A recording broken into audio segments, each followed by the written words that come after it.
Na aula passada, eu comecei a explicar posição relativa de retas. E nós vimos dois métodos de estudar a posição relativa de duas retas. O primeiro método é baseado nos vetores diretores dessas duas retas. Eu estou pensando em retas R e S, com vetores diretores R setinha e S setinha, respectivamente. Então, o primeiro método é este aqui, que começa pensando nos vetores diretores dessas duas retas.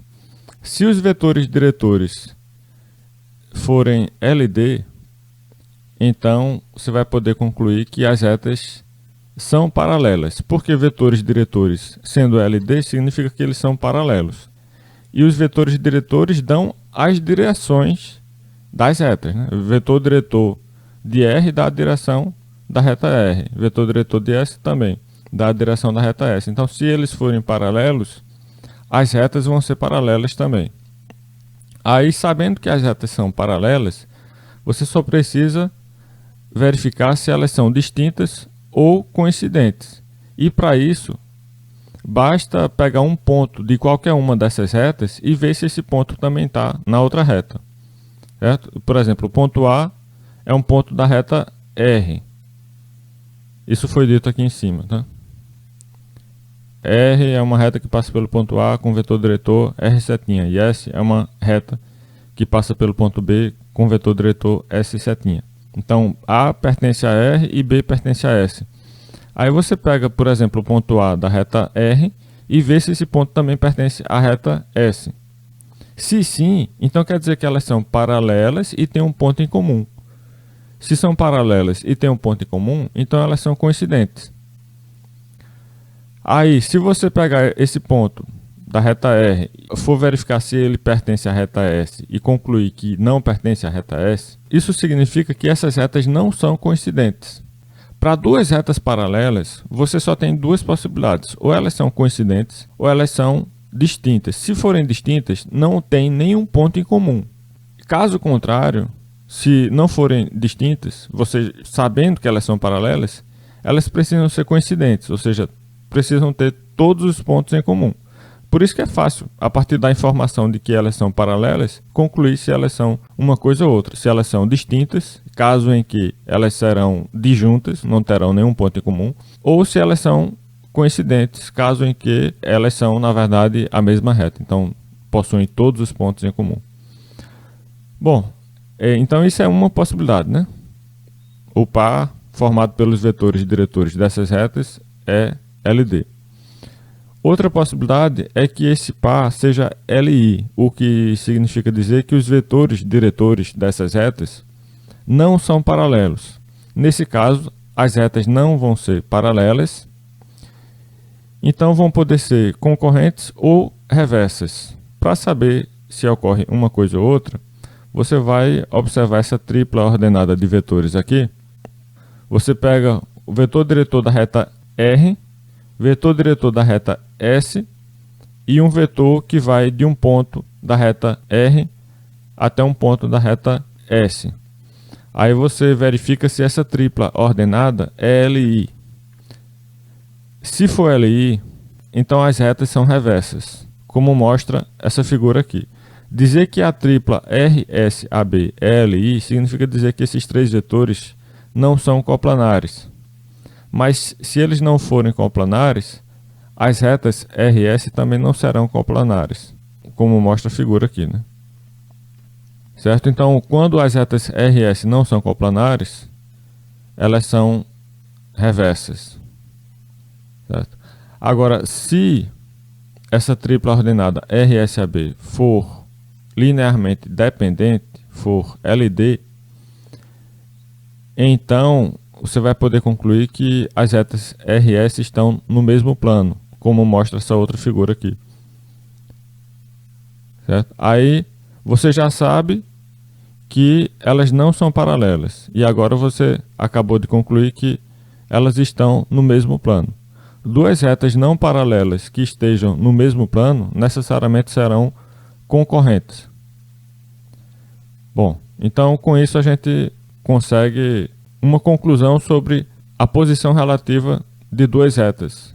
Inicialmente, olhando os vetores diretores dessas retas, e no caso em que as retas não forem paralelas, você vai precisar também, depois de saber isso, verificar se elas são reversas ou concorrentes. E para isso, você vai ter que olhar também para essa tripla ordenada formada pelos vetores diretores das retas e também por um vetor que vai de um ponto de uma até um ponto da outra. Agora tem um segundo método aqui que se baseia na interseção das duas retas. Às vezes é mais vantajoso seguir o primeiro método e às vezes é mais vantajoso seguir o segundo método. Porque às vezes você, quando olha para as equações das duas retas, você já vê de cara os vetores diretores dessas duas retas, dependendo da forma como estão escritas essas equações. Se forem equações vetoriais, por exemplo, na equação vetorial já está especificado lá o vetor diretor de cada reta. Então, costuma ser mais vantajoso para equações vetoriais de retas usar esse primeiro método. Mas, às vezes, as equações de alguma dessas retas podem ter sido dadas, digamos, na forma planar. E a forma planar não deixa muito explícito quem é o vetor diretor da reta. Então, às vezes é mais vantajoso usar o segundo método, que se baseia na interseção das retas. Você vai olhar primeiro quem é a interseção das duas retas, o que se obtém resolvendo o sistema formado pelas equações dessas retas. Se houver uma única solução, então isso significa que as retas possuem apenas um ponto na interseção. Ou seja, as retas são concorrentes. É o que acontece aqui. Quando você verificar que as duas retas têm apenas um ponto em comum, isso significa que as retas são concorrentes. Agora, pode ser também que as retas tenham infinitos pontos em comum. Isso vai acontecer quando o sistema de equações que você vai formar com as equações dessas duas retas for indeterminado, ou seja, com infinitas soluções. Nesse caso, você vai poder concluir que as retas são coincidentes, porque a única possibilidade de duas retas terem infinitos pontos em comum é que elas coincidam. Se o sistema for incompatível, ou seja, sem solução, isso significa que as retas não têm ponto em comum. Se elas não têm ponto em comum, elas vão poder ser reversas, como é o caso aqui na figura 16.1a. São retas que estão em planos distintos, mas elas também poderiam ser paralelas distintas, ou seja, elas poderiam estar no mesmo plano, mas sem se cruzar. Aqui não tem um desenho mostrando essa situação, mas não tem problema. Certo? Aí você, para saber se as retas são reversas ou paralelas distintas, sabendo que elas não têm interseção, você vai ter que olhar para os vetores diretores das retas. Ou seja, nesse segundo método, você tem uma chance de não precisar olhar quem são os vetores diretores das retas. É só no caso em que a interseção é vazia que você vai precisar olhar os vetores diretores das duas retas para poder saber se elas são reversas ou paralelas distintas. Mas nos outros casos, quando você verificar que a interseção tem infinitos pontos ou que a interseção tem um único ponto, você não vai precisar nem olhar quem são os vetores diretores das retas. Tá? Então esse segundo método é especialmente indicado quando você quiser evitar ter que olhar quem são os vetores diretores das retas, porque pode ser que essa informação não esteja muito explícita nos dados iniciais do problema. Enquanto que o primeiro método é mais indicado quando você tiver já essa informação de quem são os vetores diretores das retas. Pronto. Então vamos ver um exemplo aqui. Estude a posição relativa das retas R e S nos seguintes casos. Aí você tem aqui a equação da reta R, que é uma equação na forma vetorial, e a equação de S vai variar aqui conforme o item da questão. No primeiro item, nós temos uma equação vetorial também para a reta S. Então, com duas equações vetoriais, né, uma equação vetorial para R e uma equação vetorial para S, nós já temos de cara aqui quem são os vetores diretores dessas duas retas.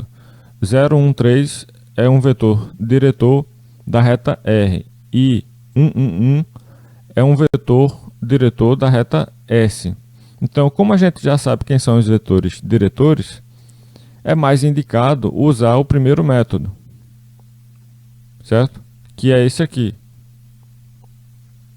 para estudar a posição relativa dessas duas retas. Então, é isso que eu vou usar inicialmente aqui, mas depois eu vou mostrar também como é que poderia ser feito pelo segundo método, vendo a interseção das retas primeiro. Bom, aí, vamos lá. Como os vetores diretores dessas retas RS são esses aqui, e esses vetores não são LD, então as retas RS não são paralelas. Verifique que esses dois vetores aqui não são LD. Como é que a gente pode saber isso? Eles não são LD porque as coordenadas desses vetores não são proporcionais. Existe algum número que eu posso usar para multiplicar as três coordenadas de R para obter, respectivamente, as três coordenadas de S? Não, não existe. Até porque a primeira coordenada de R é 0. E aí, se eu multiplicar qualquer número por esse 0, o resultado vai ser 0, né? Então, não vai poder ser igual a esse 1 aqui, tá? Então, é impossível você obter como resultado de uma multiplicação por número o vetor S a partir do vetor R. E da mesma forma também você não vai poder obter o vetor R como resultado da multiplicação do vetor S por um número. Então os vetores têm coordenadas que não são proporcionais. Logo, os vetores não são LD. Dizer que eles não são LD significa geometricamente dizer que eles não são paralelos. E eles são vetores diretores às retas RS. Se eles não são paralelos, as retas RS também não são paralelas. Pronto, então a gente está exatamente nessa situação aqui. Ó. A gente já olhou o par ordenado formado pelos vetores diretores das duas retas e já verificou que esse par ordenado não é LD, ou seja, é LI. Portanto, as retas RS não são paralelas. Se não são paralelas, elas podem ser concorrentes ou reversas. Aí eu vou formar a tripla ordenada RSAB agora, né, usando esses vetores diretores aqui e também um vetor AB que vai de um ponto de R até um ponto de S. Então, quem eu poderia pegar aí como sendo um ponto de R e um ponto de S? Esses pontos também já estão dados nas equações das duas retas. Aqui você tem um ponto que pertence à reta R e aqui você tem um ponto que pertence à reta S. Então chame de A esse ponto que pertence à reta R e chame de B o ponto aqui que pertence à reta S. Aí a gente pode calcular as coordenadas do vetor AB, que é um vetor que vai de A para B. A gente viu como fazer isso no capítulo 13, né? Se eu tenho as coordenadas de dois pontos, eu posso calcular facilmente as coordenadas do vetor que vai do primeiro ponto até o segundo, fazendo o quê? Fazendo a diferença das coordenadas correspondentes aqui, desses dois pontos. Sempre pegando coordenada do segundo ponto menos coordenada correspondente do primeiro ponto. No caso, 0 menos 1 dá menos 1. 1 menos 2 dá menos 1. E 0 menos 3 dá menos 3. Então, temos os vetores R, S e AB. Vamos verificar se a tripla ordenada R, S, AB é LD ou não. Isso a gente aprendeu a fazer no capítulo 7. Para saber se uma tripla de vetores é LD ou não, sabendo-se as coordenadas desses vetores com relação a uma base, você pode formar o determinante, onde em cada linha você vai colocar as coordenadas de um desses vetores aí. Então aqui, coordenadas de R na primeira linha, coordenadas de S na segunda linha e coordenadas do vetor AB na terceira linha. Pronto, aí calcula esse determinante e vê se o determinante é 0 ou não. Se for 0, a tripla ordenada é LD. Se não for 0, a tripla ordenada é LI. Então, calculando aqui, eu posso usar Laplace na primeira linha, por exemplo, porque essa primeira linha tem um 0 aqui, o que facilita as coisas, né? Aí vai ficar esse 1, vem para cá, ele vai multiplicar um determinantezinho que é obtido a partir deste, descartando-se a primeira linha e a segunda coluna, que são a linha e a coluna que passam pelo elemento que eu escolhi aqui. Então o que sobra é 1, menos 3, que vem para cá. Também eu vou precisar colocar um sinal de menos por causa daquele menos 1 elevado a i mais j que tem na fórmula do cofator. Nesse caso, esse menos 1 elevado a i mais j vai ser menos 1 aí, porque o i é o número da linha, o j é o número da coluna, então eu estou na primeira linha e na segunda coluna. Ou seja, 1 mais 2, i é 1 e j é 2. 1 mais 2 é 3, que é ímpar, então menos 1 elevado ao número ímpar dá menos 1. Certo? Por isso tem esse sinal de menos aqui, é da fórmula do cofator. Aí, depois, próximo elemento aqui na linha que eu escolhi, que é esse 3. Esse 3 vai multiplicar um determinantezinho obtido a partir deste, descartando-se a primeira linha e a terceira coluna. Ou seja, vou ficar com esses 4 números aqui, que vem para cá, dentro desse determinante. E então, 3 vezes esse determinante, aí teria também aquele menos 1 elevado a i mais j, só que nesse caso vai dar 1. Por isso não precisa alterar o sinal aqui. Permanece com o sinal de mais. Bom, aí aqui esse determinante vai ser menos 3 mais 1, dá menos 2. O próximo determinante vai ser menos 1 mais 1, dá 0. Vem para cá. Então pronto, aqui é fácil calcular. 2 mais 0 dá 2, que é diferente de 0. Portanto, o determinante sendo não nulo, temos que a tripla ordenada RSAB é linearmente independente. Logo, as retas são reversas. Pronto. Então, estudamos a posição relativa das retas RS, dadas por estas duas equações, usando este método aqui, que começa pensando nos vetores diretores dessas duas retas. E no nosso caso, nós vimos que os vetores diretores não são paralelos, logo, as retas não são paralelas, podendo ser concorrentes ou reversas, e aí a gente formou essa tripla ordenada de vetores, viu que essa tripla é LI, logo, as retas são reversas. Se a tripla ordenada RSAB tivesse sido linearmente dependente, nós iríamos concluir que as retas são concorrentes.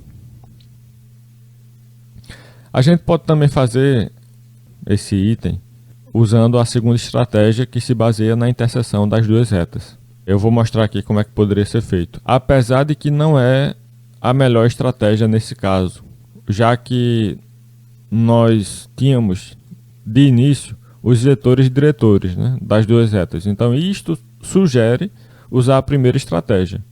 Mas mesmo assim, até para praticar o cálculo da interseção de duas retas, coisa que é assunto do capítulo 15 e eu deixei para falar disso agora no capítulo 16, é bom também saber fazer cada um desses itens pelos dois métodos. Então eu vou mostrar aqui como é que poderia ser feito pelo segundo método, que consiste em começar pensando na interseção das duas retas. Então vamos avaliar a interseção das duas retas, que são essas duas retas aqui. E fazer isso significa avaliar se existe algum ponto x com coordenadas x, y, z satisfazendo essas duas condições aqui.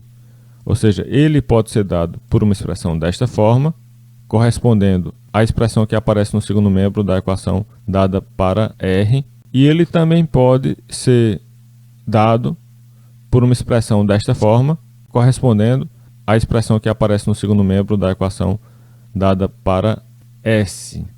Aí, nesse ponto, você vai notar que eu mudei o lambda na equação de S para μ.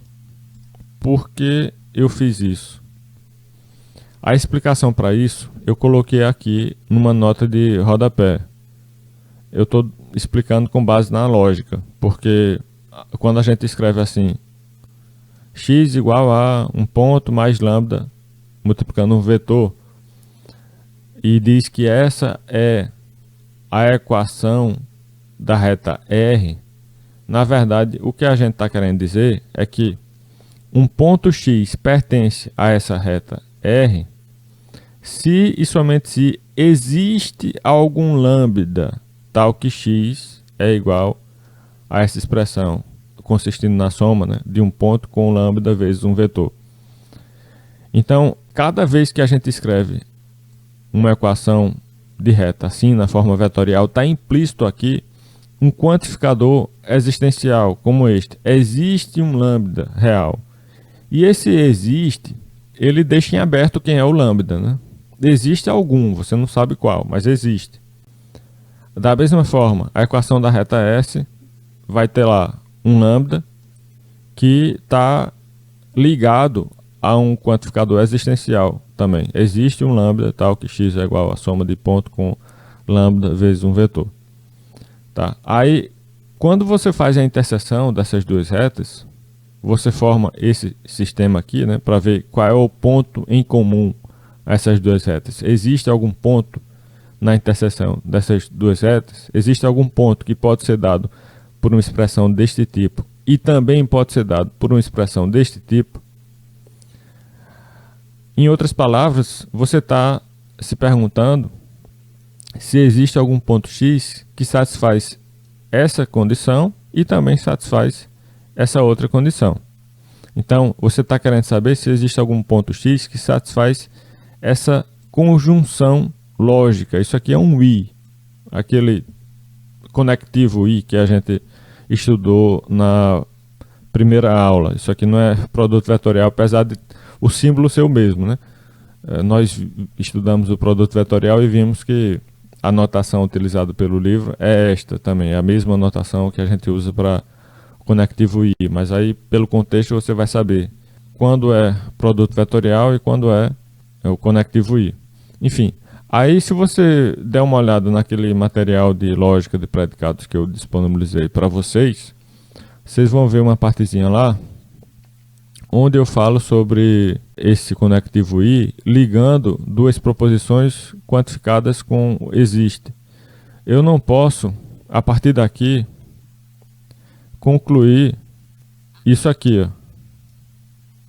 Eu não posso pegar o quantificador existe e colocar na frente, assim, existe um lambda tal que. Aí, para esse mesmo lambda, acontece isto e isto. Não necessariamente, porque, veja, o lambda daqui pode ser diferente do lambda daqui. Então, se eu sei que existe um lambda satisfazendo isso e eu sei que existe um lambda satisfazendo isso, não necessariamente vai existir um único lambda satisfazendo as duas condições. Porque pode ser que o lambda daqui seja diferente do lambda daqui. Eu poderia dizer o contrário, quer dizer, a recíproca vale. Eu poderia dizer que se existe um lambda satisfazendo essas duas condições, então para esse lambda vai valer isto e vai valer isto também, logo isso aqui é verdade, assim como também isso aqui é verdade, ou seja, essa conjunção aqui é verdadeira, supondo que essa proposição de baixo seja verdadeira. Mas desta para essa eu não posso fazer essa inferência. Bom, então na prática isso se traduz em trocar o parâmetro de uma das equações sempre que você junta para calcular a interseção. Não pode colocar lambda e lambda. Tem que colocar lambda e mi. Então, calcular a interseção dessas retas significa verificar se para algum ponto x vai existir algum lambda satisfazendo isto e vai existir também algum mi satisfazendo isto. Aí você faz as contas de um lado e do outro para obter estas expressões aqui. E aí, se existir algum ponto x que pode ser dado por esta expressão e também por esta, então A primeira coordenada de um lado tem que ser a primeira coordenada do outro lado, a segunda coordenada de um lado tem que ser a segunda coordenada do outro lado, e assim por diante. Então você vai poder concluir daqui, se realmente existir esse ponto x, que μ é igual a 1, 1 mais μ é igual a 2 mais lambda, sendo que eu já sei que μ é 1, né? Então, se 2 mais lambda é igual a 1 mais μ, 1 mais μ vai dar 2. Então, 2 mais lambda vai ter que ser 2, logo, lambda tem que ser 0. E também, observando as terceiras coordenadas aqui, 3 mais 3 lambda vai ter que ser μ, sendo que μ a gente já viu que tem que ser 1. Então, 3 mais 3 lambda tem que ser igual a 1, logo, lambda tem que ser 1 menos 3 sobre 3, isolando o lambda aqui. Você vai chegar em lambda igual a 1 menos 3 sobre 3. Em cima, esse 1 menos 3 vai dar menos 2, então lambda aqui tem que ser menos 2 terços. Então, nós chegamos a dois valores de lambda. Por um lado, lambda tem que ser 0. Por outro lado, lambda tem que ser menos 2 terços. Isso é uma contradição, certo? O que é que deu errado aí? Deu errado supor que existe esse ponto x, que é igual a esta expressão para algum lambda e também é igual a esta expressão para algum μ. Não existe esse ponto x. Se existisse esse ponto x na interseção, você teria lambda igual a 0 e lambda igual a menos 2 terços simultaneamente. Não pode, certo? Então isso mostra que não existe esse ponto na interseção. Logo, a interseção das duas retas é vazia. Sabendo que a interseção é vazia, aí você vai estar pensando, nesse caso aqui, né? Ó, o sistema incompatível, nenhuma solução. Então, as retas são reversas ou paralelas distintas. Para saber se ocorre uma coisa ou outra, você vai ter que olhar para os vetores diretores. Então, ou seja, eu escolhi esse segundo método aqui, que se baseia na interseção das retas, né?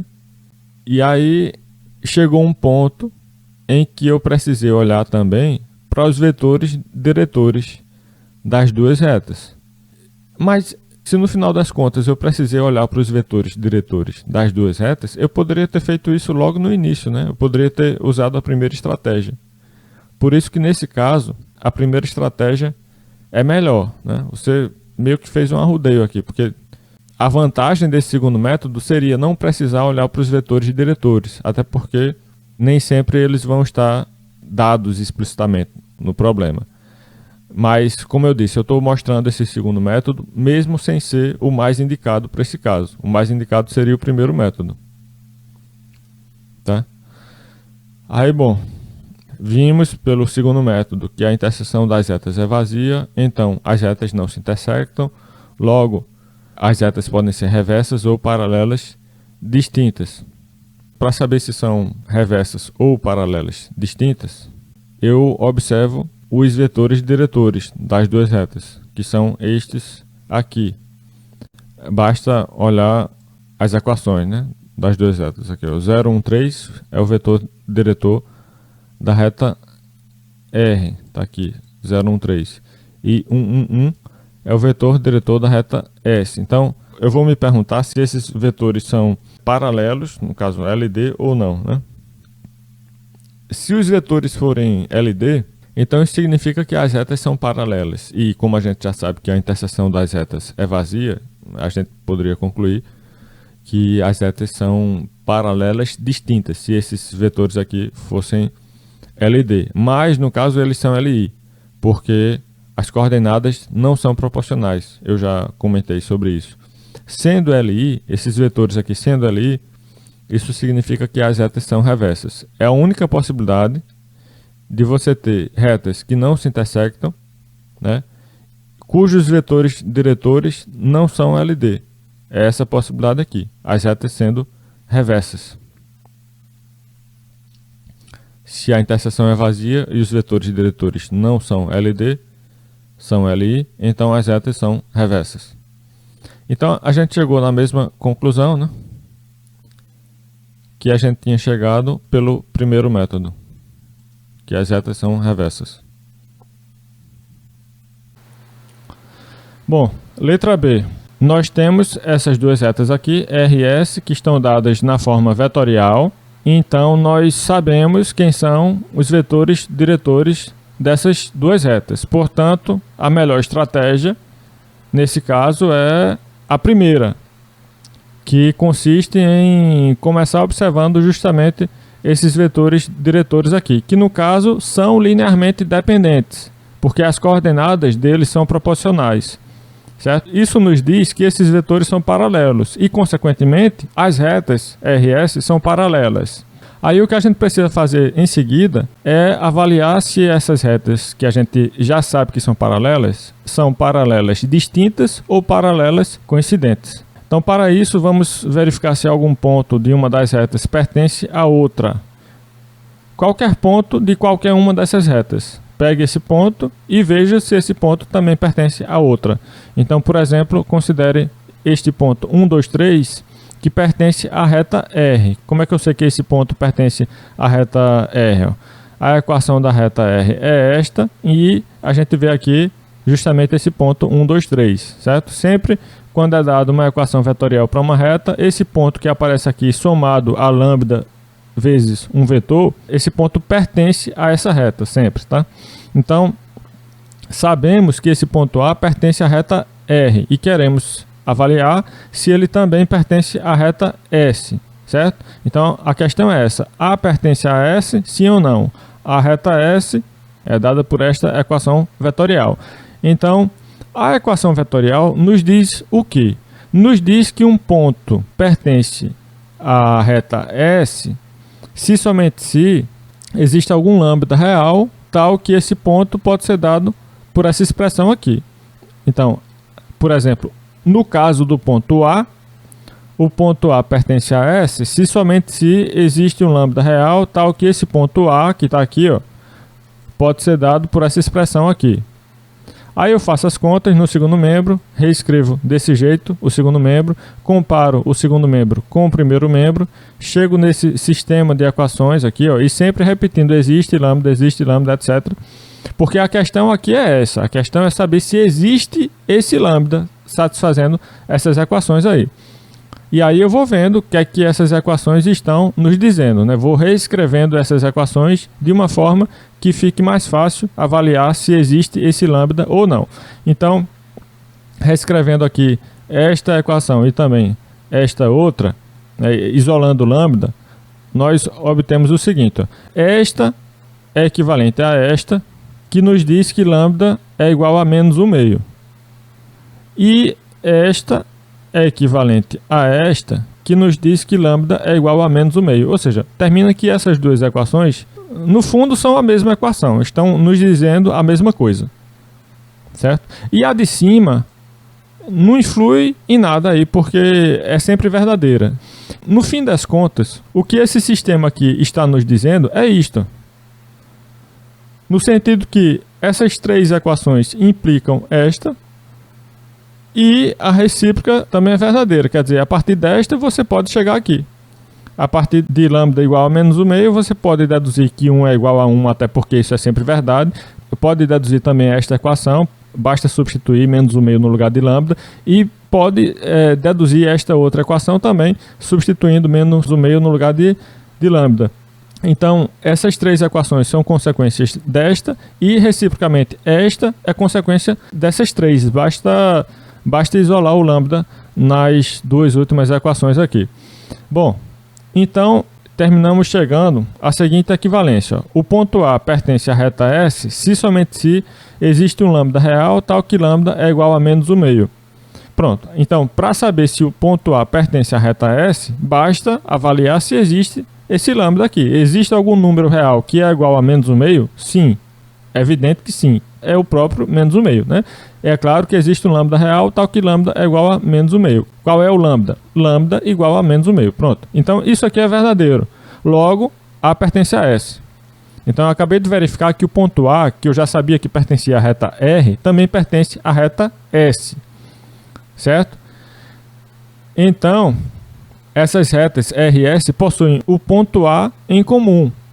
Além disso, a gente já tinha verificado aqui que essas retas são paralelas, porque os vetores diretores delas são paralelos. Então, retas paralelas que possuem um ponto em comum devem ser retas coincidentes, paralelas coincidentes, certo? Então, é essa a resposta. As retas RS são paralelas coincidentes, o que significa dizer que elas são, na verdade, a mesma reta. Bom, podemos fazer essa questão também pela segunda estratégia, que consiste em avaliar a interseção das retas RS e depois ir vendo o que é que essa interseção está nos dizendo. Então, observe o seguinte, ó, dado qualquer ponto x com coordenadas x, y, z, esse ponto x pertence à interseção das retas R e S, se somente se, o quê? Se somente se ele pertence a R e também pertence a S. O que significa dizer que ele pertence a R? Dizer que ele pertence a R significa dizer que existe algum lambda satisfazendo esta igualdade.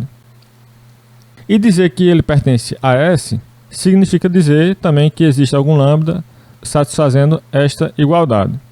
Bom, aí a partir desta proposição você poderia pensar em pegar esses quantificadores aqui que se repetem em ambas as partes da conjunção lógica formada por esse conectivo I. Aí você poderia pegar esse quantificador repetido e colocar na frente, como se fosse uma espécie de distributividade, né? Você poderia pensar em fazer isso, mas não vale a equivalência. Se você sabe que vale isso aqui, não necessariamente vai valer isso, porque o lambda da primeira parte pode ser diferente do lambda da segunda parte. Aqui o lambda é uma coisa, aqui o lambda pode ser outra coisa. Quando se diz existe, você não sabe qual é, certo? Então nada impede que o lambda daqui seja diferente do lambda daqui. Então você não pode dizer que existe um único lambda que faça as duas coisas, porque o lambda daqui pode ser diferente do lambda daqui. Pronto. Qual seria a forma certa de prosseguir com a dedução a partir daqui, ó? A forma certa seria mudar o lambda em alguma dessas partes aqui para mi. Assim, ó, eu estou mudando o lambda na segunda parte para mi, certo? Isso pode ser feito.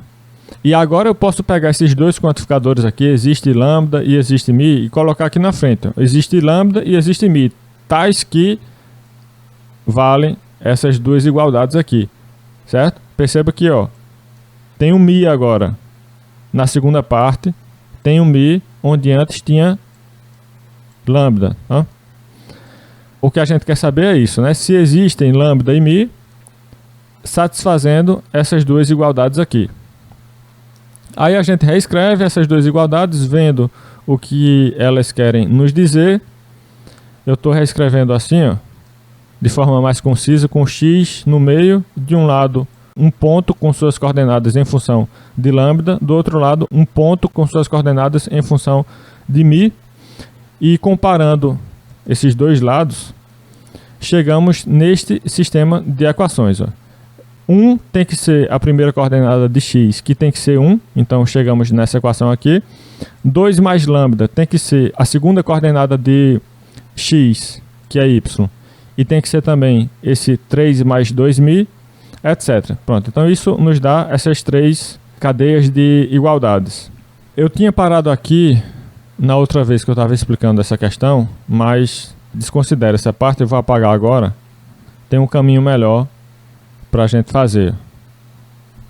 Então, a partir daqui eu faço o quê? Se o que eu estou querendo saber é se existem esse lambda e mi, então eu posso isolar em cada uma dessas equações onde aparecer o lambda ou o mi, eu isolo para ver se eu chego em alguma inconsistência. Se eu chegar em dois valores distintos para lambda ou dois valores distintos para mi, isso é uma contradição. Isso vai nos dizer que não existe. O lambda ou o mi, no caso, não existe. Tá? Se eu chegar em dois valores distintos de lambda, isso vai indicar que não existe lambda. E se eu chegar em dois valores distintos para mi, isso vai indicar que não existe mi. Caso contrário, se eu não deduzir nenhuma contradição aí, então provavelmente, se eu não tiver errado nada, né, na dedução, mas provavelmente vai existir o lambda e o mi, e a gente deve ser capaz de perceber quem tem que ser o lambda, quem tem que ser o mi, né, e quem tem que ser x, y, z também. Bom, mas, enfim, o próximo passo, o que deve ser feito a partir daqui, é, antes de isolar o lambda e mi, desmembrar essas equações aqui, tá? Ó, aqui em cima, onde tem 1 igual a x e x igual a 1, isso pode ser visto como duas equações. 1 é igual a x e x é igual a 1. Mas é claro que uma equivale à outra e você não precisa manter essas duas equações aí. 1 é igual a x, x é igual a 1. Basta uma, certo? Então vamos deixar apenas x é igual a 1. Aqui embaixo você tem duas equações, ó. 2 mais lambda igual a y, que eu coloquei aqui, e y é igual a 3 mais 2mi, que eu coloquei aqui. Depois, na última linha aqui, 3 mais 3 lambda é igual a z, coloquei aqui, e z é igual a 6 mais 6mi, coloquei aqui. Pronto, agora eu vou isolar o lambda e o mi. Isolando o lambda aqui, eu chego nessa equação, lambda é igual a y menos 2. Isolando o mi aqui, eu chego nessa outra equação, né? E assim eu vou isolando. Isola lambda aqui, chega aqui. Isola mi aqui, chega aqui.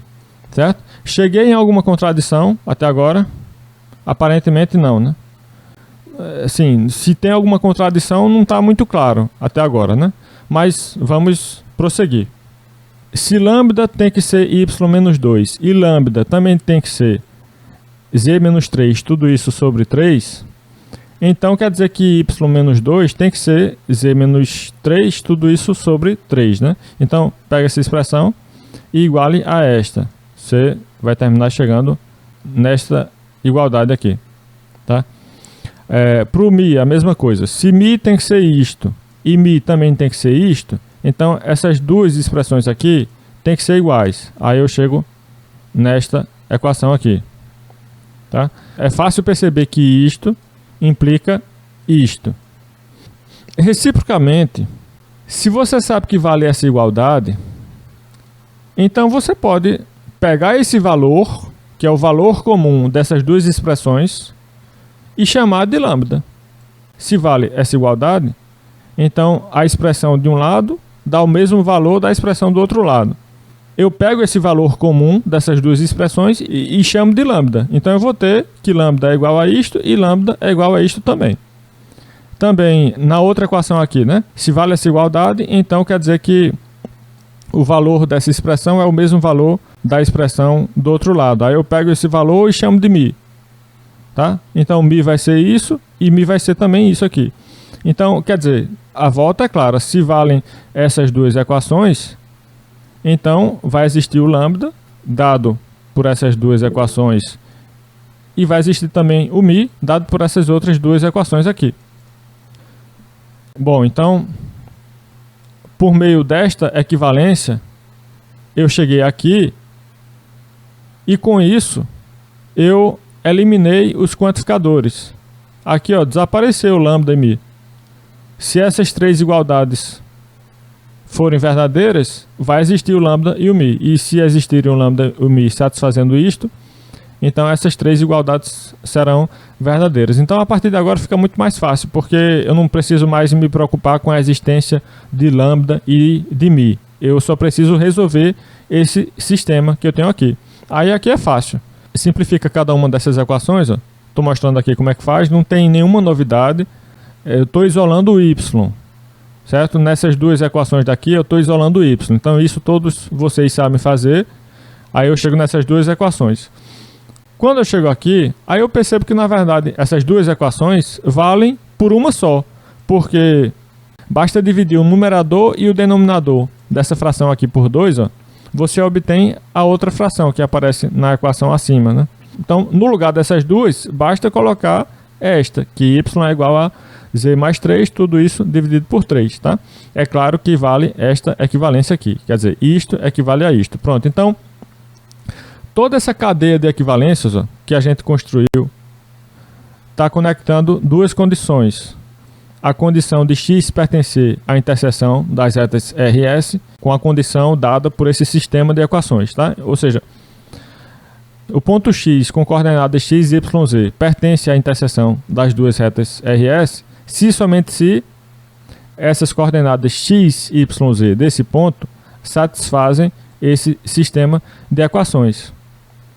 Aí eu pergunto, existe algum ponto de coordenadas x, y, z satisfazendo essas duas equações aí? Existe alguma solução para esse sistema? Sim. Qual? Existem infinitas. Porque a variável z está livre.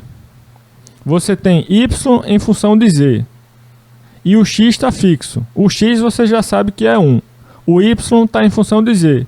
Mas não tem nenhuma restrição sobre esse z aí. Z pode ser qualquer coisa. Então, o que a gente pode concluir é que todo ponto desta forma é uma solução desse sistema de equações. Se você preferir, para não ficar confuso, você pode colocar um parâmetro t no lugar desse z aqui, ó. Todo ponto desta forma, com t real arbitrário, é uma solução desse sistema de equações. Então, basicamente, eu estou dizendo que as soluções desse sistema de equações são dadas por z é igual a t, y é igual a t mais 3, tudo isso, sobre 3, e x é igual a 1, certo? Então, para cada valor de t, essa fórmula aqui nos dá uma solução desse sistema. Você escolhe o valor de t, pode ser qualquer número real. Então, t igual a menos 1, por exemplo, isso vai nos dar a solução 1, 2 terços, menos 1. O ponto 1, 2 terços, menos 1 é uma solução desse sistema. A solução que corresponde ao valor de t igual a menos 1. Eu poderia também escolher t igual a 0. Então, isso vai me dar o ponto 1, 1, 0. Então, 1, 1, 0 é uma solução também desse sistema. Eu poderia escolher o valor t igual a π, o número π, 3,14, etc, etc.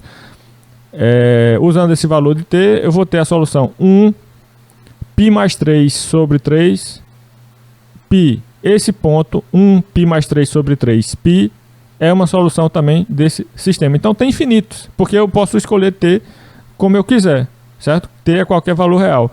Para cada valor de t, eu vou ter um ponto dado por essa fórmula, que é a solução desse sistema de equações. Então, havendo infinitas soluções desse sistema, nós temos que existem infinitos pontos na interseção das retas RS. Certo? Então, essa é a conclusão por enquanto. Tá? Existem infinitos pontos na interseção dessas duas retas. Isso só pode acontecer se as retas forem coincidentes. Certo? Então, a gente já poderia concluir aqui que as retas são coincidentes. Mas eu estou mostrando também uma forma mais concisa, mais enxuta de escrever tudo isso que eu escrevi aqui em cima. Essa forma de explicar aqui não é muito normal, não é muito comum.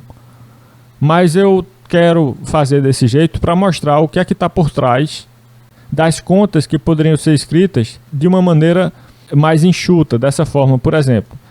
Porque se você se acostuma a escrever dessa maneira mais enxuta e não sabe o que é que está por trás dessa forma de escrever, você pode errar a conta e você pode também não entender direito o que fazer. Pode esquecer como é que faz. Como é que faz mesmo? Tem que mudar o quê? Lambda tem que mudar para mim, por quê? Tem que mudar mesmo. Aí você pode conseguir decorar o procedimento, mas fica sempre correndo um risco muito grande de esquecer, porque você não entendeu direito realmente o que está acontecendo, né? Então, escrevendo de maneira mais enxuta, seria assim, né? A gente quer a interseção daquelas duas retas que são dadas por essas duas equações vetoriais aqui. Então, vamos supor que x seja um ponto na interseção dessas duas retas. Aí, tem que mudar o parâmetro, né, de uma das equações. Já coloquei aqui o parâmetro μ no lugar daquele lambda que foi dado na equação de S. Então vamos lá, você faz as contas de um lado e do outro, né? Isso você pode reescrever assim. Isso você pode reescrever assim. Deixa o x de lado por enquanto, deixa esse ponto x de lado, pensa apenas na expressão que aparece à esquerda e na expressão que aparece à direita aqui, né? Se essas expressões representam o mesmo ponto, então as coordenadas correspondentes de um lado e do outro devem ser iguais. Ou seja, 1 tem que ser igual a 1, 2 mais lambda tem que ser igual a 3 mais 2.000, 3 mais 3 lambda tem que ser igual a 6 mais 6.000. Então você deduz esse sistema de equações aí. Certo? Aí agora pode isolar o lambda nas duas últimas equações aqui. A primeira é óbvia, quer dizer, essa primeira equação não está servindo para nada aí, porque você já sabe que ela é verdadeira, né? Se concentra nas outras duas. Poderia ter, inclusive, apagado aqui essa equação, porque não está servindo para nada. Não tem novidade nenhuma aí. Bom, então o que interessa está aqui. Você acabou chegando na conclusão de que lambda tem que ser igual a 1 mais 2.000. E essa conclusão se repete, né? Esta equação me leva a concluir isto e esta outra equação me leva a concluir a mesma coisa. Então, eu poderia, inclusive, no lugar desse sistema, colocar uma única equação, que é justamente essa aí, lambda igual a 1 mais 2.000, que já vale pelas equações repetidas que aparecem nesse sistema, né? Não tem para que a gente manter equações repetidas no sistema. Basta apenas uma dessas cópias aí. Então, eu vou deixar só essa. Bom, então, esse sistema de equações, que terminou ficando com uma equação apenas, tem infinitas soluções nas variáveis lambda e mi. A única restrição que eu tenho que respeitar sobre esse lambda e esse mi, para que eles de fato existam, é que lambda tem que ser 1 mais 2.000. Mas não tem nada aqui dizendo qual valor esse mi pode assumir. Se não tem nenhuma restrição sobre o mi, eu posso escolher qualquer valor para o mi. No momento que eu escolher um valor para o mi, o lambda vai ficar determinado por essa fórmula, certo? Então, para cada t real, eu posso fazer a escolha de mi como sendo esse t e de lambda como sendo 1 mais 2t, respeitando aqui a condição, né? Que lambda seja 1 mais 2.000. Então, por exemplo, novamente, pense aí em vários valores possíveis que poderiam estar no lugar desse t. Eu posso colocar 2? Pode. Então, mi é igual a 2 e lambda é igual a 1 mais 2 vezes 2, ou seja, 5. Certo? Mi é igual a 2 e lambda é igual a 5. Isso é uma possível solução para esse sistema que termina se reduzindo a esta equação. Pode escolher t igual a menos 3 também. Então, mi é igual a menos 3 e lambda é igual a, no caso, menos 5 aqui, né? 1 mais menos 6, que é 2 vezes menos 3. Termina dando menos 5, certo? Então, tem uma infinidade de soluções. Para cada escolha de t, você tem a solução dada por isso aqui. E para cada solução dessa equação, eu consigo construir um ponto na interseção das retas R e S, que é dado por essas equações aqui. Isso nos diz que existem infinitos pontos na interseção dessas duas retas, logo as retas são coincidentes. Pronto. Então, próximo item. Os dados do enunciado para esse item C são estes aqui, reta R e reta S. Novamente, eu vou explicar esse item por duas estratégias diferentes. A primeira consiste em começar observando os vetores diretores dessas duas retas, para ver se elas são paralelas, e a partir daí tem vários casos a considerar, né? Sendo paralelas ou não, a gente tem que ver outras condições. Mas a primeira estratégia começa observando os vetores diretores. Vetor diretor da reta R está aqui, é esse vetor 0, 1, 3. Só que o vetor diretor da reta S não está dado. Se você quiser realmente ir pela primeira estratégia, você tem que procurar um vetor diretor para essa reta S aqui. Esse vetor não está dado no enunciado, tá? Então, até por isso, deve ser melhor, deve ser mais vantajoso nesse item C usar a segunda estratégia, que é avaliar a interseção das duas retas. Mas de qualquer forma eu estou mostrando aqui como é que poderia ser feito pelos dois métodos. Então, pelo primeiro método, precisamos de um vetor diretor para essa reta S. Como é que isso pode ser obtido? Proposição 15 e 13 dá um critério para saber se um vetor é paralelo a uma reta dada por equações planares. O critério são essas duas igualdades aqui. Tenho que verificar se valem essas duas igualdades aqui, que vão utilizar os coeficientes de x, de y e de z nessas duas equações da reta. Aqui, ó, A1, B1, C1 e A2, B2, C2. E também vão envolver as coordenadas do vetor U, que eu estou querendo saber se é paralelo ou não a essa reta dada por essas equações planares aí. Certo? Aí eu formo essas expressões e vejo se elas são nulas ou não, né? Se elas dão um valor zero ou não. Se ambas forem nulas, então o vetor é paralelo à reta. Caso contrário, se uma delas não for nula, então o vetor não é paralelo à reta. Certo? Então, proposição 15 e 13 é o que eu vou usar para encontrar um vetor diretor daquela reta S.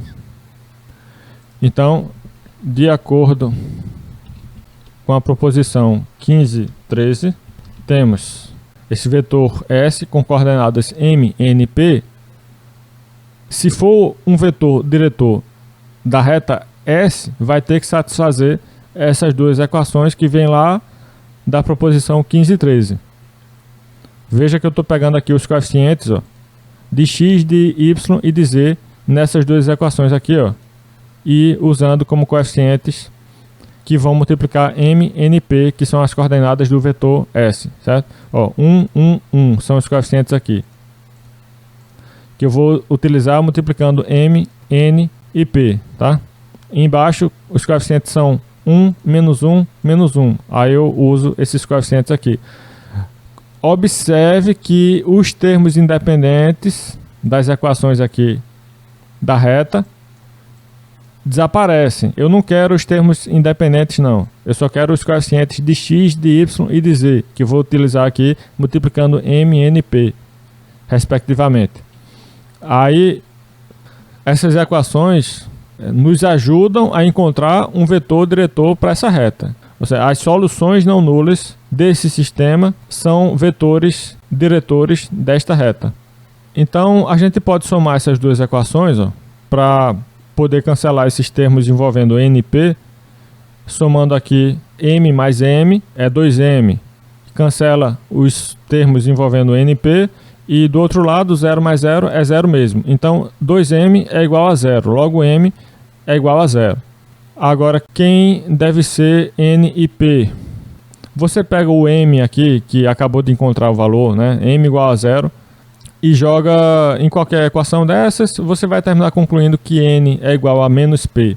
Só que o p está livre, não tem nenhuma restrição sobre o p. P pode ser qualquer valor real. E a gente só quer encontrar uma solução não nula desse sistema aqui.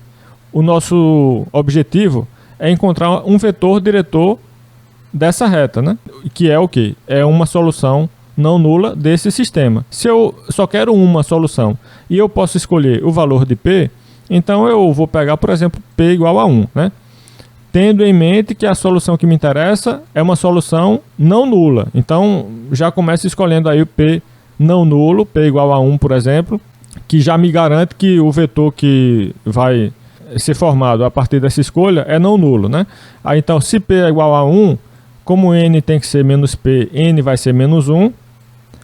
E a gente já tinha encontrado também o valor de m, que é 0. Então, eu chego nesse vetor aqui. Vetor S com coordenadas 0, menos 1 e 1. Então, este vetor é um vetor diretor desta reta.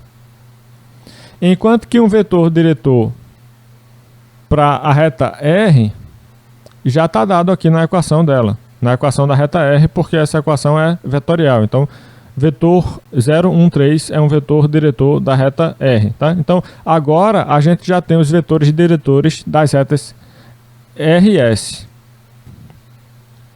Observe que esses vetores não são linearmente dependentes. As coordenadas desses vetores não são proporcionais. Por exemplo, existe algum número que multiplicado por essas 3 coordenadas me dá como resultado essas outras 3 coordenadas aqui? Vamos ver se tem. Para eu multiplicar um número por 1 e obter como resultado 3, esse número tem que ser 3. 3 vezes 1 é igual a 3. Só que se eu usar esse mesmo número 3 para multiplicar esse menos 1 daqui, eu não vou obter como resultado esse 1 daqui. Na verdade, eu vou obter menos 3. Então, estou vendo que não está funcionando, né? Não tem um único número que possa ser usado para multiplicar essas coordenadas e dar como resultado essas coordenadas aqui, respeitando a correspondência indicada pela ordem dessas coordenadas. Então, eu não posso obter o vetor R como um múltiplo escalar do vetor S e, da mesma forma, não posso obter o vetor S como um múltiplo escalar do vetor R. Então, esse par RS não é LD. Isto nos diz que esses vetores não são paralelos e, consequentemente, as retas RS não são paralelas, já que os vetores RS são vetores diretores das retas R e S. Se as retas R e S não são paralelas, então elas só podem ser reversas ou concorrentes. Para saber se ocorre uma coisa ou outra, você vai formar aquela tripla ordenada RSAB, usando os vetores R e S que você já encontrou e também um vetor AB que vai de um ponto A na reta R até um ponto B na reta S. Então, calculando aqui quem deve ser esse vetor, vetor AB, usando essas coordenadas, 1 menos 1 dá 0, 5 menos 2 dá 3, 0 menos 3 dá menos 3. Então, esse é o vetor AB que a gente precisa.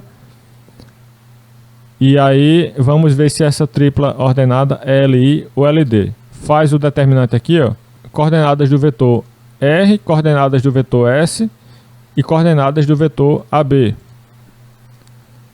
Como tem uma coluna nula, esse determinante é 0. O que nos diz que a tripla ordenada RSAB é linearmente dependente. Sendo LD, essa tripla de vetores, temos que as retas RS são coplanares. E já tínhamos visto que essas retas RS não são paralelas.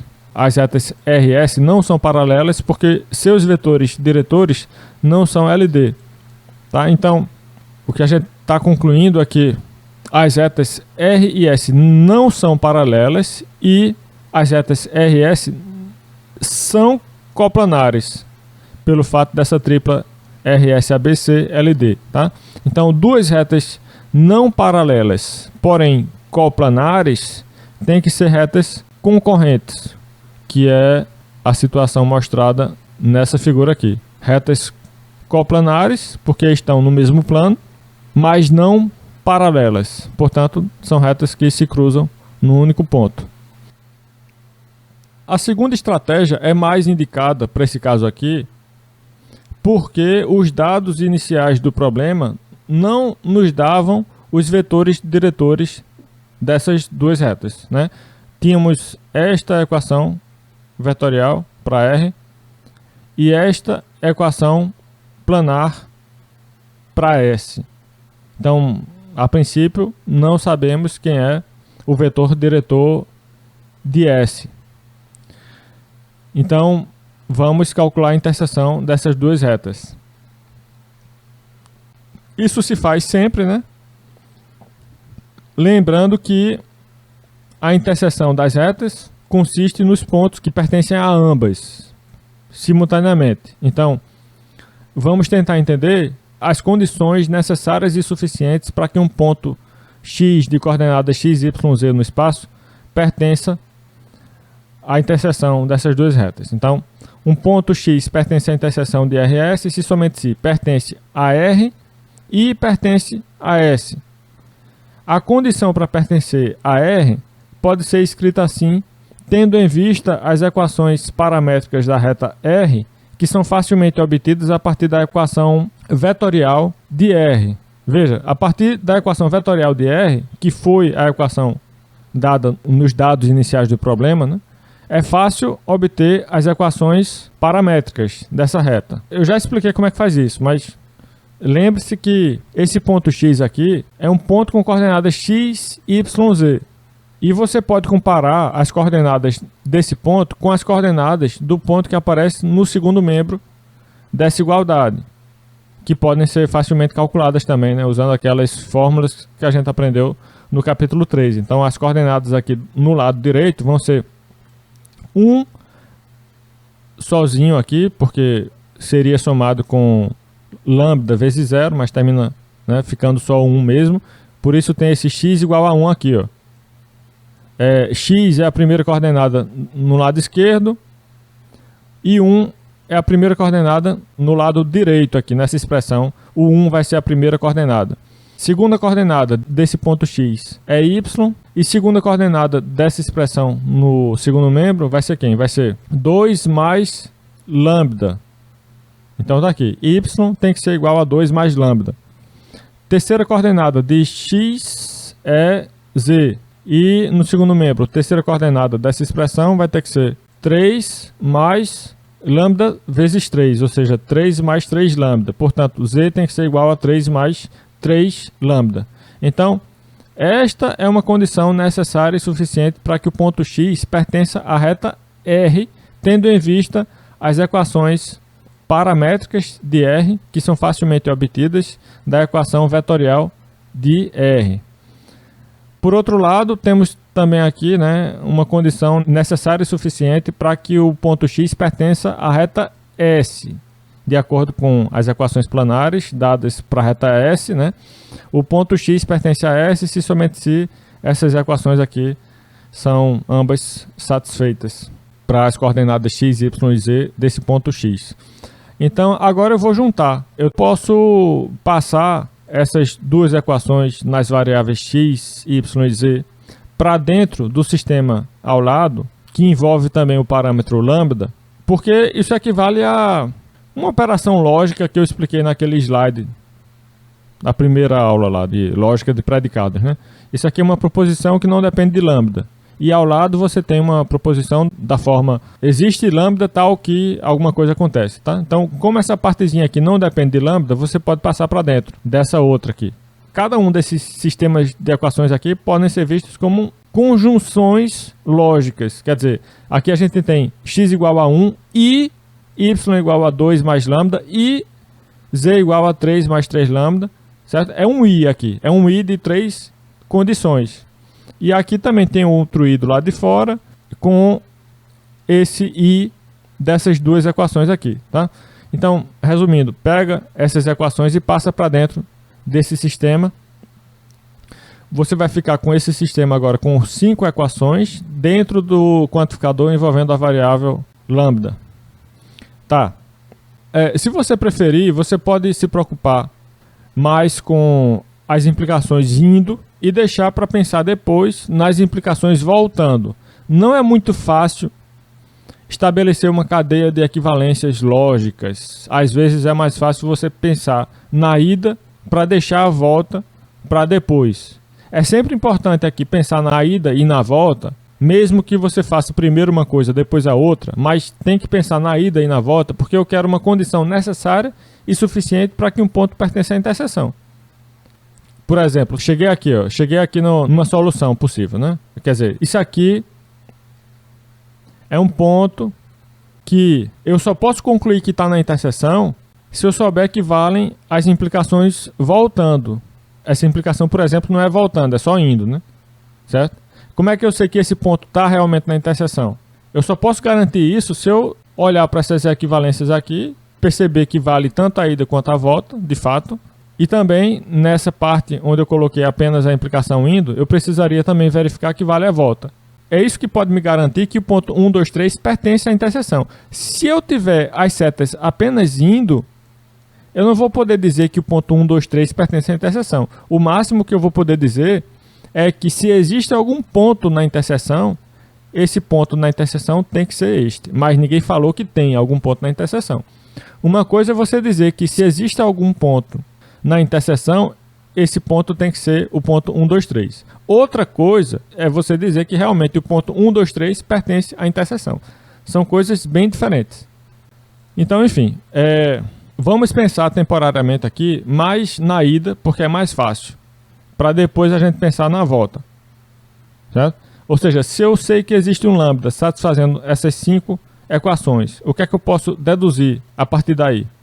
Você pode substituir, por exemplo, essa equação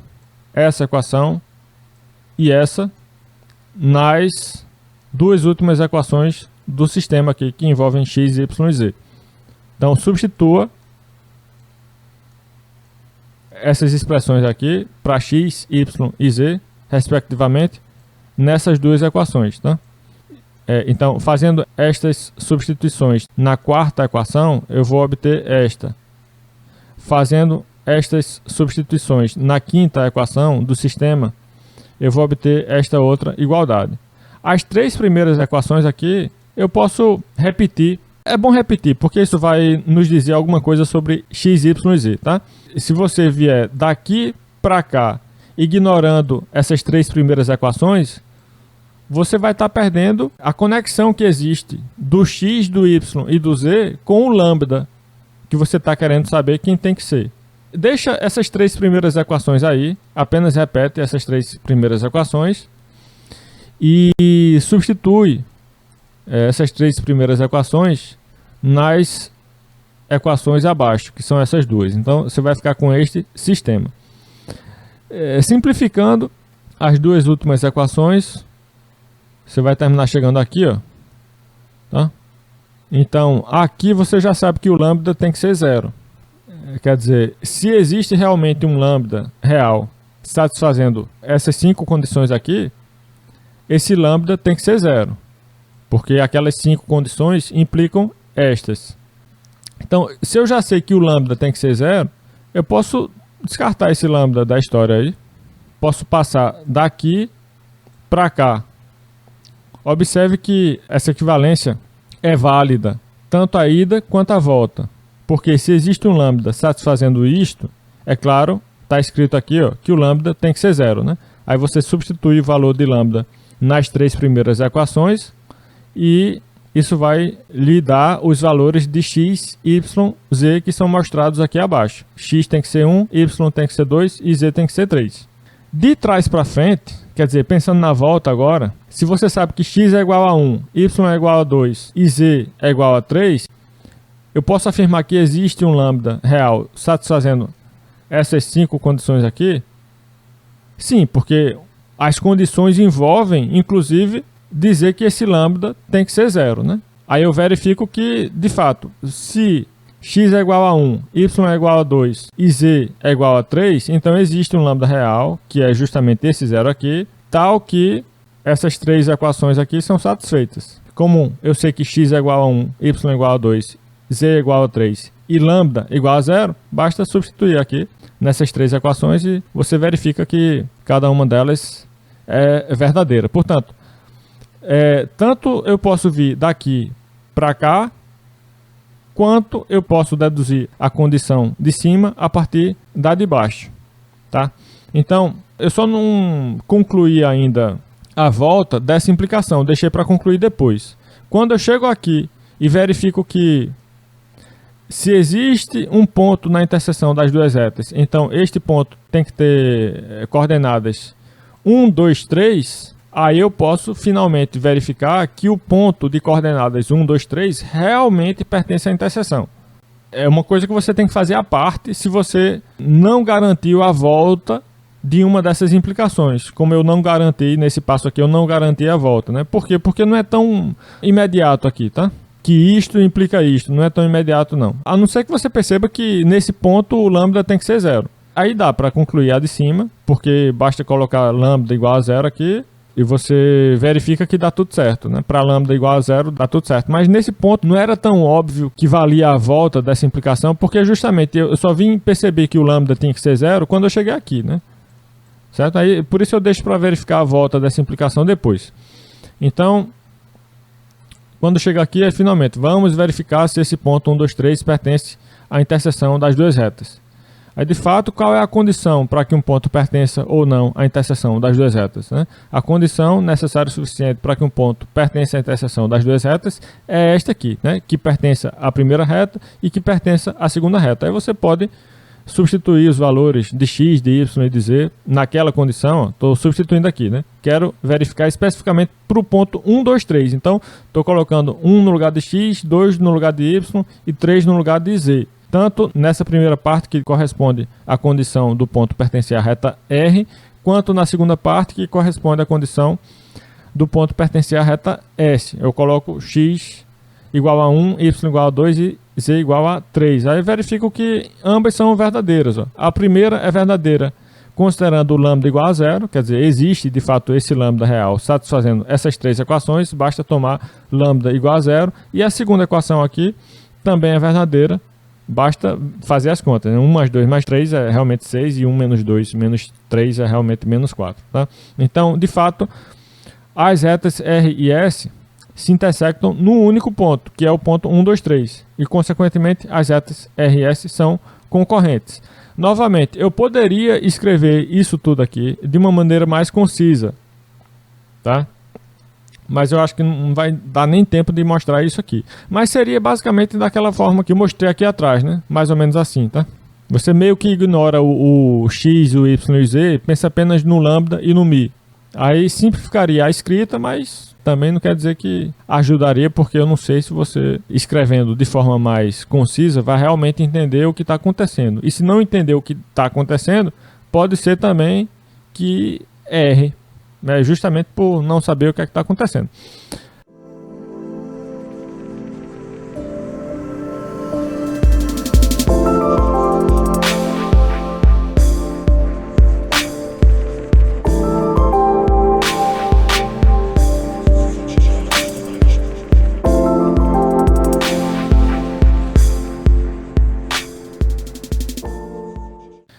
Então vamos finalmente falar de posição relativa de reta e plano. Para uma reta R e um plano π, são 3 as possibilidades de posição relativa dessa reta e desse plano. A reta pode estar contida no plano, a reta e o plano podem ser paralelos e a reta e o plano podem ser transversais. São 3 as possibilidades. Quando a reta e o plano são transversais, a reta intersecta o plano num único ponto. Quando a reta e o plano são paralelos, a interseção dessa reta e desse plano é vazia. E quando a reta está contida no plano, a interseção dessa reta e desse plano consiste de infinitos pontos, e uma condição suficiente para que a reta esteja contida no plano é que 2 pontos distintos da reta pertençam ao plano. Isso é claro, intuitivamente. Imagine uma reta, imagine um plano. Suponha que 2 pontos distintos da reta pertençam ao plano. É claro que a reta, nesse caso, vai ter que estar contida no plano, certo? Tá, basicamente é o seguinte, temos 3 métodos para estudar a posição relativa de reta e plano.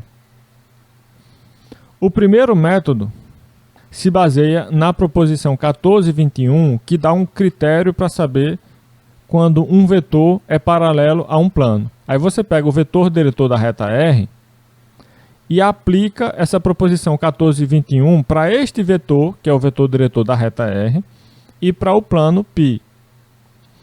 Quando é que esse vetor é paralelo a este plano? Vai ser paralelo quando essa expressão numérica aqui resultar em zero, de acordo com a proposição 1421. Pega aqui as coordenadas do vetor R, MNP, multiplica pelos coeficientes de x, de y e de z na equação do plano, né? E soma esses produtos. Tá? Aí vê se a expressão formada resulta em zero ou não. Se resultar em zero, então a reta e o plano são paralelos, ou seja, não são transversais. E aí você vai ter que esclarecer, nesse caso, se a reta está contida no plano ou não. Para isso, para esclarecer se a reta está contida no plano ou não, basta pegar um ponto da reta e verificar se esse ponto pertence ao plano. Tem que ser um ponto da reta, para depois verificar se pertence ao plano. Não pode ser um ponto do plano para verificar se esse ponto pertence à reta, porque isso não vai dizer nada. Quando a gente estudou posição relativa de duas retas, para saber se as retas coincidiam ou não, no caso em que elas eram paralelas, você poderia pegar um ponto de qualquer uma e avaliar se esse ponto pertence também à outra. Não fazia diferença se eu pegava um ponto A na reta R para saber se esse ponto pertence à reta S, ou se eu pegava um ponto B na reta S para saber se esse ponto pertence à reta R. Não fazia diferença lá, mas agora faz, porque nós estamos lidando aqui com uma reta e um plano. A questão é saber se a reta está contida no plano. Então você tem que pegar um ponto na reta e verificar se esse ponto pertence ao plano. Se sim, e você já sabe que a reta é paralela ao plano, então a reta tem que estar contida no plano. Agora, no caso em que você tem a expressão AM mais BN mais CP diferente de zero, então a reta e o plano são transversais, ou seja, não são paralelos. E aí acabou, não tem mais nada para verificar. Nesse caso em que são transversais, acabou da resposta assim mesmo. A reta é transversal ao plano. Agora, quando são paralelos, ou seja, quando não são transversais, você tem que esclarecer ainda se a reta está contida no plano ou não. Pronto, esse é o primeiro método. O primeiro método é útil quando você tem um vetor diretor da reta e tem a equação geral do plano. Aí é bom esse método aqui. Agora, às vezes você não tem a equação geral do plano, mas tem uma equação vetorial do plano π. Lembrando que a equação vetorial de um plano é da seguinte forma: x igual a ponto A mais lambda U mais μv. Pronto, uma equação vetorial de um plano é dessa forma, onde A é um ponto do plano e os vetores U e V são vetores diretores desse plano. O que é que são vetores diretores de um plano? São vetores paralelos a esse plano que são linearmente independentes. Aí, se você tem uma equação vetorial do plano π, fica fácil identificar aqui um par de vetores diretores desse plano. Já está dado na equação, né? Você não tem a equação geral, mas você tem a equação vetorial que lhe dá um par de vetores diretores do plano. Então, nesse caso, o segundo método aqui é indicado. Então, se o par UV é um par de vetores diretores do plano, o roteiro, nesse caso, é o seguinte: considere a tripla ordenada UVR, formada pelos dois vetores diretores desse plano, né, U e V, e também pelo vetor R, que é um vetor diretor da reta.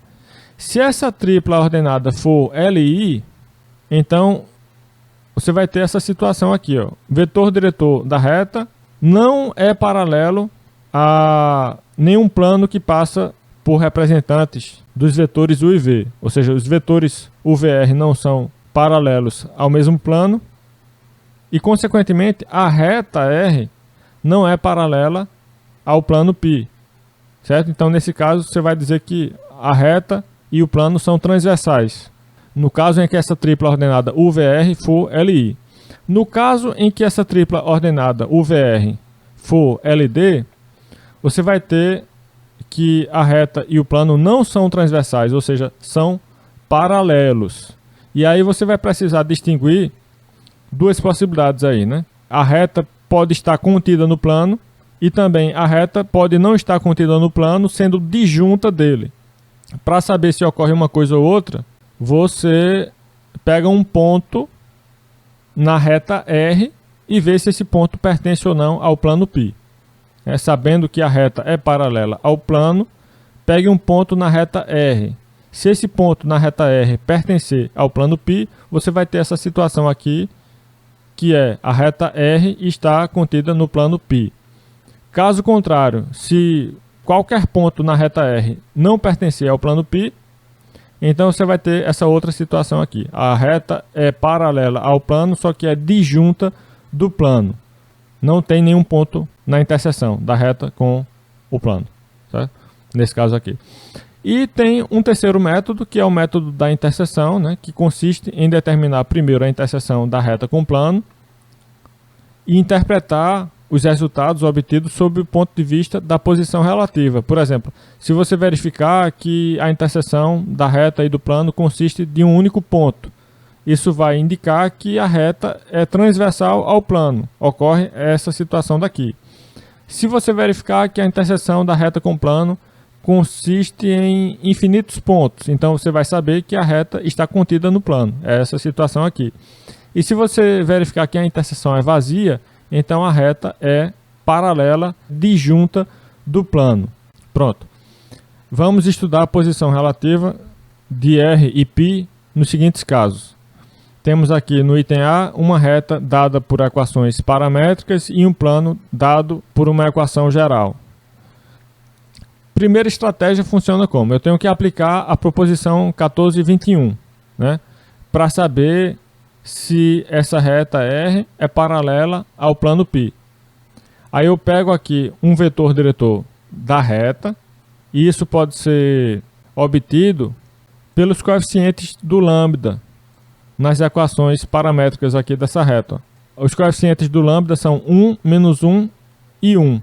Esses coeficientes são justamente as coordenadas de um vetor diretor dessa reta R. Portanto, vetor R setinha com coordenadas 1, menos 1, 1 é um vetor diretor da reta R.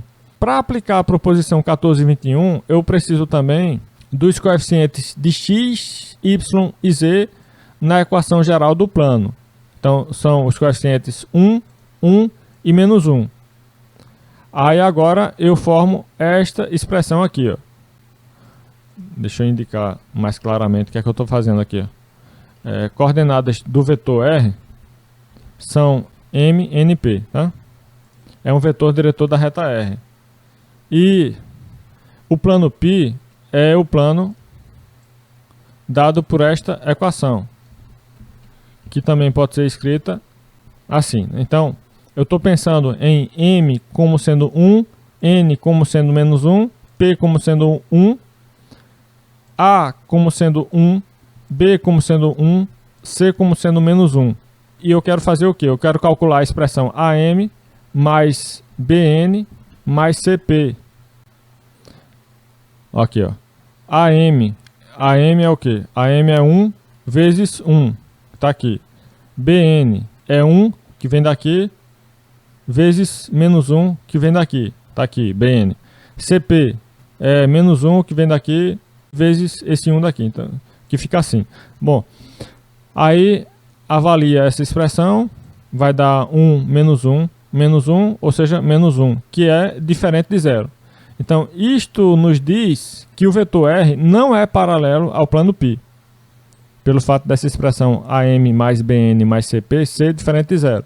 Então, o vetor diretor da reta R não é paralelo ao plano π, logo a reta R não é paralela ao plano π, ou seja, a reta R é transversal ao plano π. Pronto, acabou aí. Bem simples fazer por essa primeira estratégia nesse caso. A segunda estratégia seria fazer o quê? Avaliar se a tripla ordenada UVR é LI ou LD, onde U e V são vetores diretores do plano e R é um vetor diretor da reta. Então, essa estratégia não é muito boa neste caso, pois não temos de imediato um par de vetores diretores do plano. Quem poderia ser esses vetores U e V? Não sabemos, porque o plano está dado aqui por uma equação geral. Mas a gente poderia encontrar.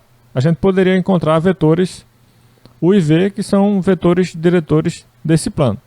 Aí eu estou comentando aqui como é que isso poderia ser feito, tá? Embora eu não esteja realmente resolvendo o item pela segunda estratégia, eu estou só mostrando como é que poderia começar a ser feito isso. Então, se quiséssemos adotar a segunda estratégia, mesmo assim, mesmo sabendo que não é a melhor estratégia, precisaríamos encontrar um par de vetores diretores para o plano π. Como é que isso poderia ser feito? De acordo com a proposição 1421, um vetor U com coordenadas MNP é paralelo ao plano π, dado por esta equação aqui, se e somente se M mais N menos P é igual a zero. É exatamente o que eu usei, a mesma proposição que eu usei aqui em cima. A condição de você pegar coordenada do vetor, que você quer saber se é paralelo ou não ao plano, e multiplicar por um coeficiente, né, na equação do plano. No caso, este M você multiplica pelo coeficiente do x, que é 1. Este N você multiplica pelo coeficiente do Y, que é 1 também. Este P você multiplica pelo coeficiente de Z, que é menos 1. Aí soma esses produtos e com isso chega na expressão M mais N menos P. Aí agora você vai avaliar para quais valores de M, de N e de P essa equação aí poderia ser verdadeira, né? Agora você só precisa de dois vetores de coordenadas M, N e P satisfazendo essa equação que sejam linearmente independentes. Você não quer realmente resolver a equação, porque isso lhe daria uma infinidade de vetores, né? Você só precisa de dois vetores com coordenadas M, N e P satisfazendo essa equação que sejam linearmente independentes. Aí eu vou fazer algumas escolhas aqui. Eu tenho liberdade para isso porque eu tenho uma equação com 3 incógnitas. Se eu escolher valores para N e P, eu tenho automaticamente determinado o valor de M. Então eu vou fazer escolhas aqui, ó. Tomando P igual a 0 e N igual a 1 nesta equação, isso vai me dar o valor de M, que é menos 1. Considere N igual a 1 e P igual a 0. Então você vai ficar com M mais 1 menos 0 igual a 0, ou seja, M mais 1 igual a 0, logo M é igual a menos 1. Isso nos dá o vetor U de coordenadas menos 1, que é o valor de M aqui, 1, que é o N, e 0, que é o P. E este vetor, por satisfazer esta equação, é um vetor paralelo ao plano π. Agora eu vou fazer outra escolha para P e N, o que vai me dar um outro vetor. E eu tenho que fazer essas escolhas aí preocupado também com a condição desses vetores que eu estou querendo encontrar serem LI. Por isso que eu escolhi na primeira atribuição de valores aqui para P e N, 0 para P e um valor não nulo para N, enquanto que na segunda atribuição de valores eu escolhi um valor não nulo para P e 0 para N. Eu troquei, certo? O 0 antes estava com P, depois foi para o N. Isso é justamente para garantir que esses vetores que eu estou obtendo aí, em função dos valores de N e P, sejam linearmente independentes, certo?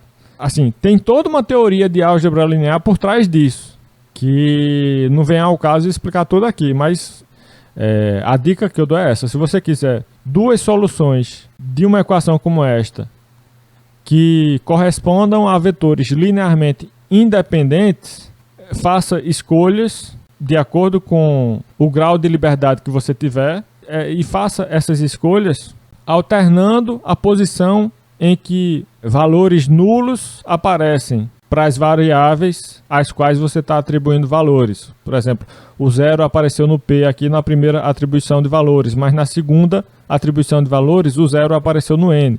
Essa mudança de posição de onde eu estou colocando o 0 vai implicar na independência linear dos vetores que eu estou gerando a partir dessas escolhas. Então, aqui no caso, P igual a 1 e N igual a 0. Colocando P igual a 1 e N igual a 0 nessa equação, você vai obter M igual a 1. Então, se M é igual a 1, N é igual a 0 e P é igual a 1, então temos aí o vetor V de coordenadas 1, 0, 1, que também é paralelo ao plano π, já que suas coordenadas satisfazem esta equação. Então, chegamos aos seguintes vetores: U de coordenadas menos 1, 1 e 0 e V de coordenadas 1, 0, 1. Esses vetores são LI, como pode ser facilmente constatado agora, né? Até porque a terceira coordenada de U é nula e a terceira coordenada de V é não nula. Isso já nos diz que os vetores são linearmente independentes. por serem LI e por serem vetores paralelos ao plano π, temos que eles são vetores diretores do plano π. E agora você pode seguir o roteiro lá da segunda estratégia, né? Que é avaliar a dependência ou independência linear da tripla UVR, onde U e V são os vetores diretores do plano, que eu mostrei como é que você poderia obter aqui, ó, no caso esses dois vetores aqui, e R é um vetor diretor da reta. Aí é só seguir o roteiro agora, com esses dados, que eu mostrei como obter. Terceira estratégia, avaliar a interseção da reta e do plano. Então, dado qualquer ponto x de coordenadas x, y e z, temos o seguinte, aí eu vou calcular a interseção agora da reta e do plano. X pertence à interseção da reta e do plano se somente se pertence à reta e pertence ao plano. Então, estou usando aqui equações paramétricas para a reta, que são exatamente as equações dadas aqui no enunciado, né, do item A, certo? Essas equações dão uma condição necessária suficiente para que o ponto pertença à reta R. Né? Pertence à reta R se somente se existe o lambda real satisfazendo essas equações aqui. E ao lado nós temos também uma condição necessária suficiente para que o ponto pertença ao plano π, dada pela equação geral do plano π, que é essa aqui. Bom, aí eu posso juntar tudo. Essas equações podem ser juntadas num único sistema. No caso, a parte que não depende do lambda passa para dentro do sistema onde já estava o lambda. Aí o que é que a gente faz numa situação como esta, em que nós temos equações para x, para y e para z em função de lambda, e temos também uma equação nas variáveis x, y e z. A gente geralmente substitui as expressões aqui para x, para y e para z em função de lambda nessa equação que envolve apenas as variáveis x, y e z. É o que eu estou fazendo aqui. Estou pegando essa expressão 1 mais lambda, estou colocando no lugar do x. Estou pegando a outra expressão 1 menos lambda, estou colocando no lugar do y. E estou pegando o lambda aqui e colocando no lugar do z. No lugar onde tinha x mais y menos z mais 2, eu obtive essa outra expressão em função do lambda. Simplificando aqui, eu obtenho 4 menos lambda. E o resto, por enquanto, eu estou repetindo, né? Estou repetindo sempre essas primeiras equações daqui. Tá? Então, terminei chegando aqui. Agora, o passo que eu fiz daqui para cá foi pensando apenas na ida. Quer dizer, se eu tenho essa condição, isso me permite deduzir esta. Agora, será que vale a volta também? Aí é um pouco delicado, neste momento aqui, você perceber que também vale a volta. Porque para perceber que vale a volta, você teria que identificar o valor que o lambda poderia assumir. Pensando especificamente nessa implicação daqui. Se vale a volta dela. Então, supondo que vale esta condição, será que vale a de cima? Tem que saber qual é o lambda. Aí eu estou deixando para mostrar quem tem que ser o lambda, depois, um pouquinho mais na frente aqui, ó, onde eu vou verificar que o lambda tem que ser 4. Por isso que eu não coloquei a implicação voltando nesse ponto. Deixei apenas a implicação indo. Quando chegar aqui, aí vai ficar claro que o lambda, se existir, tem que ser 4. Certo? Então, deixa essa implicação só indo. A gente poderia fazer indo e voltando ao mesmo tempo. Bastaria descartar esses dois passos aqui, por exemplo, vir direto para cá, por exemplo, né? Descarta esses dois passos. No caso, poderia fazer assim. Deixa eu apagar, mas depois eu reverto. Poderia deixar assim. Daqui vem direto para cá. O problema é realmente ter o cuidado necessário para saber que vale a ida, mas também vale a volta, né? Poderia fazer assim também. Mas enfim, vou deixar do jeito que estava. Vocês ficam avisados aí que poderia fazer desse jeito também. Simplificando, eliminando esses dois passos aqui. Bom. Aí quando chegar aqui, ó, existe um lambda real tal que essas 4 condições são satisfeitas. Eu já sei quem tem que ser o lambda. E eu já sei que a partir do momento que eu tiver essas primeiras igualdades satisfeitas, o lambda existe. É só tomar lambda igual a 4. Né? Ou seja, esta condição equivale a esta. É claro que a primeira implica a segunda, pelo fato de que a segunda é formada por equações que já apareciam na primeira, mas também a segunda implica a primeira, pelo fato de que, se eu sei que vale em cada uma dessas equações aqui, considere lambda igual a 4. Eu posso tomar lambda igual a 4? Pode, por que não? Existe o lambda real tal que lambda é igual a 4? Sim. Quem? O próprio 4, né? Tome lambda igual a 4. Pronto, então existe o lambda real satisfazendo essas condições? Sim. A partir dessa suposição, eu vou saber que valem as 3 primeiras equações aqui, e o lambda é só tomar o lambda igual a 4. Pronto, então vale essa equivalência aqui. Então isto nos diz que se existe algum ponto na interseção de R e π, então este ponto deve ser o ponto 5 menos 3, 4, indicado aqui, né? Porque eu até agora só consegui garantir a implicação indo. Se x pertence à interseção, então x é este ponto. Agora, será que realmente tem algum ponto na interseção? Aí eu pego esse ponto 5 menos 3, 4 e jogo lá em cima, nessa condição aqui, que vai dizer se esse ponto pertence ou não à interseção. Então, colocando os valores de x, y e z como sendo 5 menos 3 e 4 nesta condição daqui, eu vou obter as seguintes cláusulas. Ó. Essa primeira parte é verdadeira, a segunda parte é verdadeira também. E para verificar a validade da primeira, basta considerar lambda igual a 4. Então, ambas as condições são verdadeiras. Isso mostra que o ponto 5 menos 3, 4 é realmente um ponto na interseção da reta com o plano.